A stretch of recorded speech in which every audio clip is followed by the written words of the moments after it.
मैं भारत को भारतीयता की मान्यता के आधार पर फिर से खड़ा करना चाहता हूं, उस काम में लगा हूं।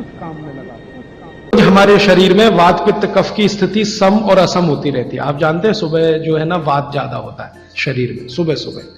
दोपहर को पित्त ज्यादा होता है, शाम को कफ ज्यादा होता है। तो ये पूरे 24 घंटे में ऊपर नीचे होता रहता है। तो 24 घंटे में जो वात पित्त कफ ऊपर नीचे होता रहता है, तो सब्जियों में उसी के हिसाब से औषधियां डाली जाती है। जैसे दोपहर की सब्जी बने, दोपहर की, तो मेरी दादी को मैंने देखा था कि दोपहर की सब्जी बनाएगी तो अजवाइन जरूर डालेगी उसमें, और वही सब्जी रात को बनाती थी तो अजवाइन नहीं डालती थी। तो एक दिन मैंने दादी से पूछा कि यही सब्जी दोपहर को मैंने खाई तो इसमें अजवाइन थी, शाम को खाई तो नहीं, क्यों? तो उसने उत्तर तो नहीं दिया। तो उसने कहा मेरी मां ने ऐसा सिखाया। बस बात खत्म हो गई। अब उस समय मैं भी मान लिया कि ठीक है, उसकी मां ने सिखाया। अब जब मैंने काम शुरू किया ये चिकित्सा पर, तब मेरे समझ में आया कि अजवाइन जो है पित्तनाशक है। घी के बाद, देशी गाय के घी के बाद जो सबसे ज्यादा पित्तनाशक दूसरी कोई चीज है तो वो अजवाइन है। और दोपहर को पित्त भड़कता है, आप जानते हैं, और वो स्वाभाविक है क्योंकि खाना खाने के लिए पित्त भड़कना ही चाहिए। तो उस समय अजवाइन डाली जाती है सब्जी में, क्योंकि दोपहर को ही शरीर को अजवाइन की जरूरत होती है पित्त को सम पे लाने के लिए। तो भारत में ज्यादातर माताएं बहनें ये बात जानती हैं कि दोपहर की सब्जी में अजवाइन चाहिए। दोपहर का दही है ना, दही का मट्ठा, उसमें भी अजवाइन का बघार लगता है। दोपहर की जितनी भी चीजें हैं ज्यादातर अजवाइन ग्रस्त होती हैं या अजवाइन से बनती हैं, क्योंकि पित्त को सम पे रखना है। मैं अब इसको बदलना चाहता हूं और मैं ये समझना चाहता हूं और समझाना चाहता हूं कि स्त्रियां जो कर रही हैं वो किसी डॉक्टर से कम नहीं है। बस अंतर इतना है कि डॉक्टर को आप फीस देकर उससे एडवाइस ले रहे हैं। हमारी दादी नानी फोकट में वही एडवाइस दे रही है, धनिया खाओ, जीरा खाओ और ये अजवाइन खाओ, आपके पेट की गैस खत्म हो जाएगी।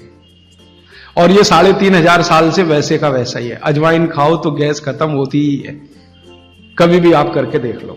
आप में से किसी को भी बहुत गैस बनती हो, पेट में एसिडिटी की तकलीफ हो, आज से शुरू कर दो। आप खाना खाया तो उसमें ध्यान रखो अजवाइन ज्यादा रहे, दाल में, सब्जी में, वगैरह वगैरह। और अगर नहीं कर पा रहे हैं तो खाना खत्म करते ही थोड़ी अजवाइन खा लो। अजवाइन ज्यादा तकलीफ ना कर दे, उसका बैलेंस है काले नमक के साथ। तो थोड़ा अजवाइन और काला नमक मिला के हर खाने के बाद खा के देख लो। 3 दिन में ना आपकी गैस बंद हो तो आप जो कहो मैं हारने को तैयार। ये गारंटी मैं नहीं दे रहा हूं, ये गारंटी अजवाइन दे रही है। मेरी गारंटी नहीं है, अजवाइन की गारंटी है। तो वो कहते हैं बागवट जी कि पित्त को सम रखने के लिए हमारे रसोई में घी के बाद जो दूसरी चीज है वो है अजवाइन। अब तीसरी चीज पे आते हैं। पित्त को सम रखने के लिए अजवाइन के बाद जो तीसरी चीज अपने रसोई में है वो है जीरा। जीरा 2 तरह का है, एक सफेद और एक काला, है ना। काला जीरा सफेद से भी अच्छा है। आप एक नियम ध्यान रख लो, मैंने आपसे कल कहा था, जिस चीज का रंग जितना गहरा वो उतनी ही अच्छी, भगवान की बनाई हुई, मनुष्य की नहीं। मनुष्य ने तो पेंट भी बना दिया है, बहुत गहरे रंग का है। भगवान की बनाई हुई हर चीज में ये नियम आप देखना कि भगवान की प्रकृति की बनाई जो चीज जितने गहरे रंग की है उसकी क्वालिटी उतनी ही अच्छी है। तो जीरा 2 है, एक सफेद और एक काला। काला जीरा सबसे अच्छा, पित्त को खत्म करने के लिए, सम रखने के लिए। तो आपकी रसोई में एक हो गया घी देशी गाय का, पित्त को खत्म करने।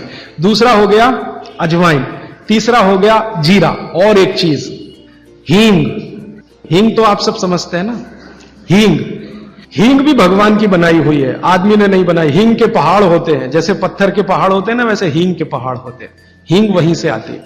तो हींग है, जीरा है, अजवाइन है और देशी गाय का घी। अब इसके नीचे आता है धनिया। धनिया 2 तरह का है, एक सूखा और एक हरा। जब तक हरा उपलब्ध है आप खाइए, जब नहीं है तो सूखा खाइए। दोनों की क्वालिटी एक ही है। सूखे धनिये में कोई कमी नहीं आती।